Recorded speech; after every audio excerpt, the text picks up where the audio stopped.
जय माँ विश्वम्भरी। विश्वम्भरी अखिल विश्वतणी जनेता। विश्वम्भरी का नाम तो सुना है, लेकिन ये विश्वम्भरी कौन, महाशक्ति कौन?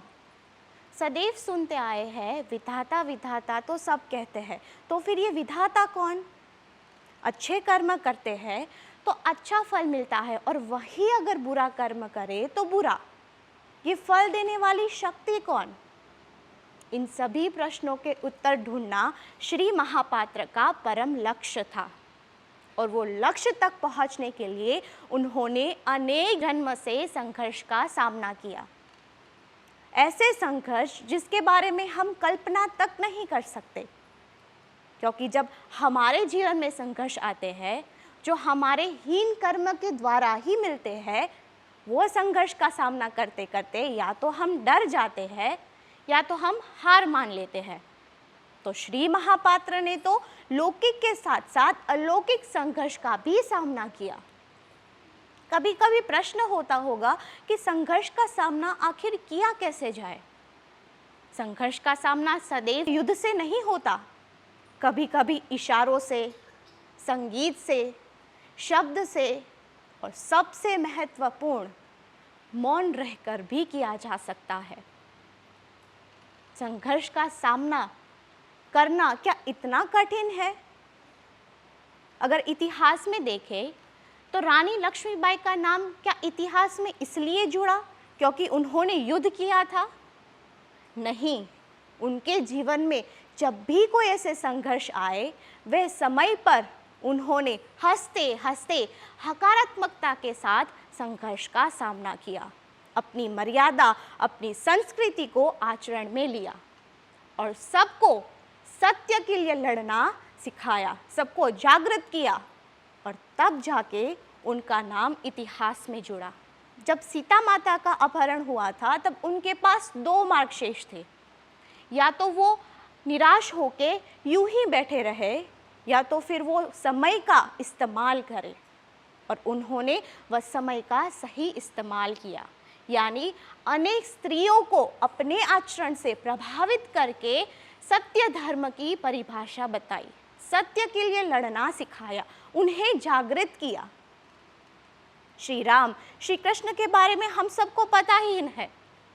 जब उनके संघर्ष, उनके जीवन के बारे में कभी हम सुनते हैं या फिर टीवी में देखते हैं, तब हमारे भीतर से खुमारी उत्पन्न होती है। तो ज़रा सोचिए, जब उनके जीवन के बारे में, उनके संघर्ष के बारे में सिर्फ सुनने से ही हमारे ऊपर इतना प्रभाव पड़ता है, तो उनके गुण अगर हमारे आचरण में आए तो महाशक्ति माँ विश्वम्भरी तक पहुँचने वाले श्री महापात्र, जिनका हम मानते हैं, अभी तक तो हम उनको ही मानते आए हैं, लेकिन अगर उनका मान के उनके जीवन में जो गुण है वो हमारे आचरण में उतारे तो परिणाम क्या होगा, सोचिए। वास्तव में हमारे लिए संघर्ष क्या है? उसने मुझसे ठीक से बात नहीं की, उसने मेरी गलती बिना बात के मुझे सुना दी, मेरे ऊपर क्रोधित हो उठा। क्या ये संघर्ष है? अगर इसको हम संघर्ष कहते हैं, तो जब वास्तविक संघर्ष आएंगे तब क्या होगा? इसलिए तो श्री महापात्र कहते हैं, स्व के तरफ दृष्टि रखिए, मन की नहीं बुद्धि की सुनिए। हमारे पास एक ही दिन है, यह मान के अपना जीवन जिए, तो फिर क्या कोई भी समस्या उत्पन्न होगी? और जब वास्तव में संघर्ष का सामना करना होगा, तब हम ढाल बन के आगे खड़े रहेंगे। करेंगे तो भी हमारा फायदा है, और अगर नहीं करेंगे तो भी हमारा ही नुकसान, लेकिन करना हमें होगा। अगर खाना पकाने का कोई अनुभव ही नहीं है और अपने आप खाना पकाने लगेंगे तो क्या स्वादिष्ट बनेगा? गाड़ी चलाने का कोई अनुभव ही नहीं है और बिना कोई अनुभव के गाड़ी हाथ में ले ली तो क्या परिणाम होगा? जो भी करना है वो सदैव हमें अनुभवी मार्गदर्शक सिखाते हैं, और वो सीख कर हम आगे बढ़ते हैं। जब इन छोटी मोटी चीज़ों में अगर हम अनुभवी मार्गदर्शक की बात मानते हैं तो ये तो जीवात्मा की बात है, जिसके बारे में हमें कुछ ज्ञान ही नहीं, कोई अनुभव ही नहीं। तो फिर जब जीवात्मा की बात आती है तब क्यों सदैव हम हमारी मन की सुनते हैं? जब इतना सब कुछ हमारे समक्ष है, जब सोना हमारे पास है, तो फिर क्यों हम उसका इस्तेमाल नहीं करते हैं? कभी कभी वास्तव में भीतर से प्रश्न उठना चाहिए कि जो भी मैं बोलती हूँ या मैं बोल रहा हूँ, क्या वो उचित है? और क्या सिर्फ बोल ही रहा हूँ, क्या सिर्फ बोल ही रही हूँ? क्या मेरे में आचरण है? दूसरों को तो मैं दे रही हूँ, दूसरा का राह भी दिखा रही हूँ, लेकिन क्या स्वयं के अंदर अगर देखें तो क्या स्वयं में आचरण है? और अगर है तो कितना? मन बुद्धि की बात आती है तब मानो युद्ध छिड़ जाता है। तो फिर वो युद्ध में से हम किसका सुनते हैं, मन का या बुद्धि का? एक दिन मान के चल रहे होते तो स्वयं के ऊपर ही दृष्टि होती, किसी के साथ तू मैं हो ही नहीं रही होती, कोई भी संघर्ष का सामना करना ही नहीं पड़ रहा होता। तो सोचिए, क्या यह सब हमारे जीवन में चल रहा है? और अगर चल रहा है तो मान लो कि अभी तक हमने आचरण में नहीं लिया, केवल बातें में ली। अब बातें करना है या आचरण में लेना है, ये हमारे ऊपर है।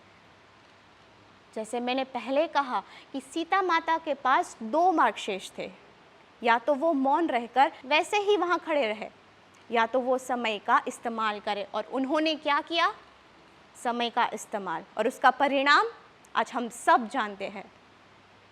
तो फिर इस कलयुग में हमारे पास भी वही 2 मार्ग शेष है, या तो हम सिर्फ बातें करते रहे, या तो फिर जीवन में धरखम परिवर्तन लाए, आचरण करके दिखाए।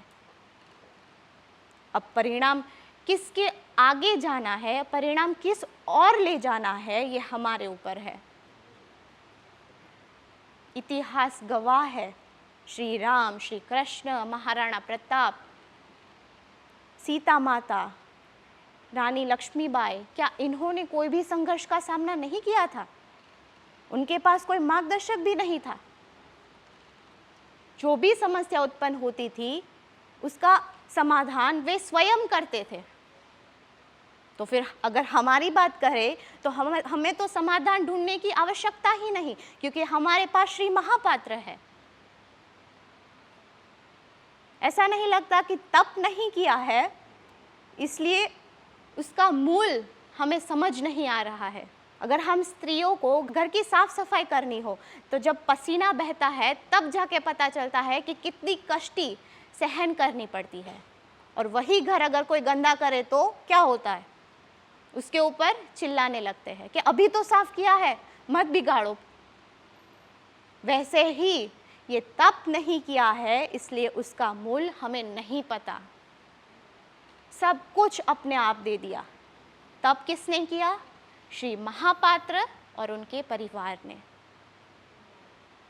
अब जब ये सब कुछ पिरस के दे दिया है तो फिर उसको लेना हमें ही होगा।